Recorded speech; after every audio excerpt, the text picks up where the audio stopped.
Marilyn, bonjour. Stéphane, bonjour. Nous voilà à nouveau réunis à la maison, au musée Fermat, dans le cadre de cette nuit de la lecture qui attire toujours beaucoup de monde et des gens passionnés.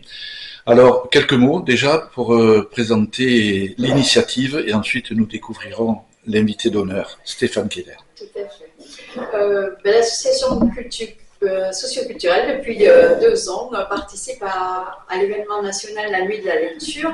Elle a proposé jeudi soir un film, Le Tableau volé, et aujourd'hui, elle propose un atelier d'écriture avec Stéphane Keller et la remise des prix du concours de nouvelles Maïté Tukeli, donc qui est l'ancienne présidente et qui en l'occurrence est ma meilleure amie. Voilà, qui est donc là ce sera officiellement la 2e édition, mais en fait il y avait une première avant. Donc on est sur la 3e édition, avec donc 3 gagnants que nous retrouverons en partie en tout cas pour la remise à 18h à la médiathèque. Et voilà, on clôture toujours à l'association socioculturelle sur un moment convivial où on partage nos émotions et puis des petites choses sympathiques à manger. Et cette année, en effet, nous avons le privilège d'accueillir Stéphane Keller et grâce à Christine Coutin que nous retrouverons d'ici quelques jours. Merci Stéphane. Alors Stéphane, écoutez à nouveau bienvenue. Bienvenue, quelques mots sur vous bien entendu et puis sur la dynamique qui va animer sous votre baguette l'atelier écriture. Quelques mots, vous, donc écrivain de renom. Donc c'est une question que je pose systématiquement. C'est une passion, ça s'est découvert, ça se travaille, ça s'entretient. Oui, c'est une passion parce que c'est quelque chose que j'ai voulu faire tout de suite, juste après le bac. C'est dire que c'était quelque chose qui me tenait au cœur. Je voulais être auteur et vivre de ma plume, ce qui n'était pas évident. Hein. On est souvent découragé. Les gens disent « Oh là là, mon Dieu, c'est un métier tellement aléatoire ». Alors, il y a eu beaucoup d'étapes dans ma vie. J'ai fait du théâtre, j'ai eu une compagnie théâtrale, j'ai monté des spectacles, des pièces que j'écrivais. C'était donc parfois difficile, parfois plus facile que je ne m'imaginais. Puis au bout de 12 ans de travail dans le théâtre, j'ai fermé la compagnie, puis je suis passé à toute autre chose. Je suis devenu scénariste de télévision, parce que j'ai rencontré Christine Coutin. Enfin, c'est quelqu'un d'autre qui m'a permis de devenir scénariste, qui m'a entrouvert cette porte et qui m'a permis de rencontrer Christine. C'était Stéphane Brisé, que vous connaissez peut-être. C'est un réalisateur qui a fait de très belles choses. Mademoiselle Chambon, Je ne suis pas là pour être aimé, En guerre, et un certain nombre de films comme ceux-là, La Loi des marchés. Et on avait un projet ensemble, et puis finalement, il l'a laissé tomber en voulant écrire son premier long-métrage. Et moi, j'ai découvert un peu le monde de la télévision. On cherchait des scénaristes, et à l'époque, c'était très facile. Les portes étaient ouvertes, et puis il suffisait de faire ses preuves. Et puis si votre idée plaisait, vous deveniez scénariste du jour au lendemain. Alors, je suis rentré comme ça dans une série. J'espérais faire un épisode, j'en ai fait 25. Maintenant, j'en suis à 600, hein, parce qu'au bout de 30 ans, on finit par avoir beaucoup travaillé. Je fais du long métrage aussi. La nouvelle guerre des boutons de Baratier. Là, on vient de co-signer ensemble, Christophe et moi, l'adaptation des Enfants de la Résistance, qui est une bande dessinée que vous connaissez peut-être, pour les enfants, qui est au programme d'ailleurs officiel SM1, SM2 en France. Et puis j'écris des romans aussi, des polars avec un arrière-fond historique et politique. Voilà. Une question me vient. Écrivain, scénariste. Scénariste, on a un cadre, on a des règles du jeu peut-être plus contraignantes que quand la plume est libre. Tout à fait. Tout à fait. C'est-à-dire que moi, en tant que scénariste, je suis toujours au service d'une chaîne ou d'un producteur de télévision, d'un réalisateur. Donc on est véritablement au service d'eux. On a effectivement un travail très structuré parce qu'on passe toujours par des étapes, un synopsis, puis un séquencier, c'est-à-dire la description de toutes les séquences, et puis une continuité dialoguée. On est souvent aussi au service d'acteurs qui vont plus ou moins vouloir dire ce que vous avez écrit, alors qu'un roman, effectivement, on est totalement libre. C'est bien pour cela que je me suis lancé à un moment, même tardivement, dans le roman. C'était un vieux rêve. Hein.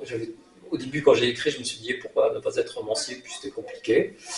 Et je voulais vite gagner un peu d'argent. Donc le théâtre puis la télévision. Et là, le roman, c'est une totale liberté et c'est effectivement un grand plaisir.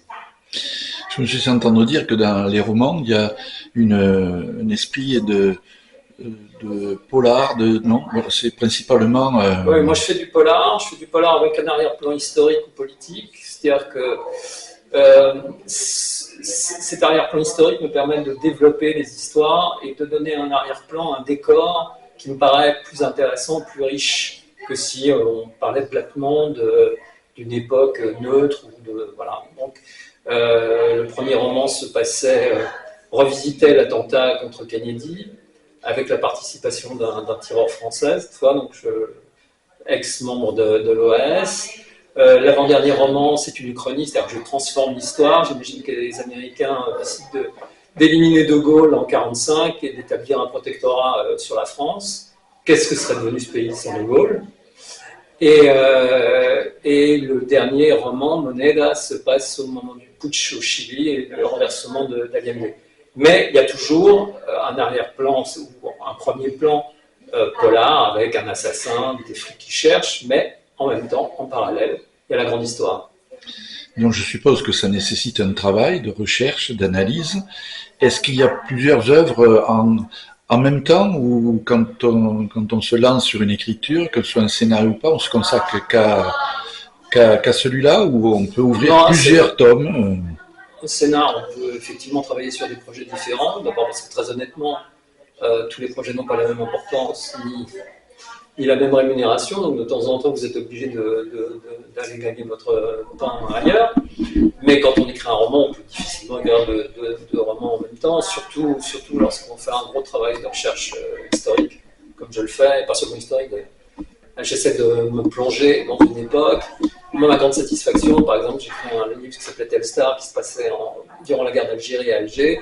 Et quand le père d'un ami m'a dit « je suis né à Alger, j'avais l'impression de m'y retrouver », c'est une grande satisfaction.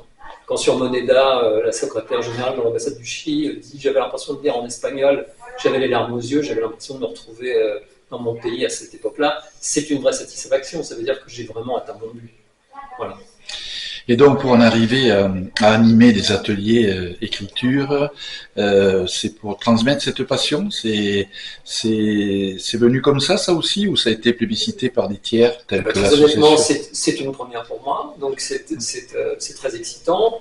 Transmettre, moi je pense que les gens qui sont là sont de toute manière gagnés par l'amour de l'écriture et que je n'ai pas besoin de faire grand-chose. Maintenant, ça va être un échange. En fonction de ma personnalité, je vais essayer de les guider vers des exercices à la fois ludiques et j'espère agréables, et puis qui leur permettront peut-être d'exprimer des choses qui n'ont peut-être pas encore tout à fait exprimées, enfin on verra. Mais voilà, c'est très excitant de faire ça. Eh bien écoutez, on va en rester là, c'est très positif ça. Je vous souhaite une excellente journée, encore une fois bienvenue sur notre territoire, et visiblement, merci Présidente, et bonne réalisation de l'atelier écriture. Merci à Stéphane d'avoir accepté de venir par cette jolie météo, nous rejoindre en moment de l'Oman. Elle ressemble à celle de Paris, alors tout va bien. Dépaysé pour aujourd'hui.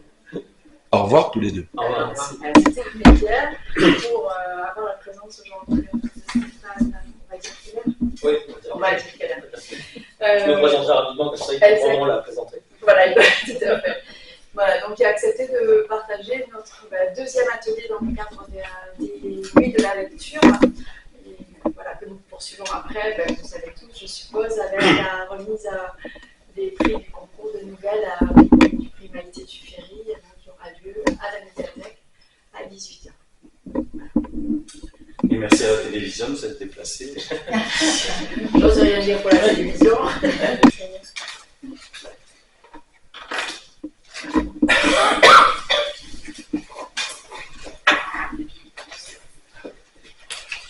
Voilà,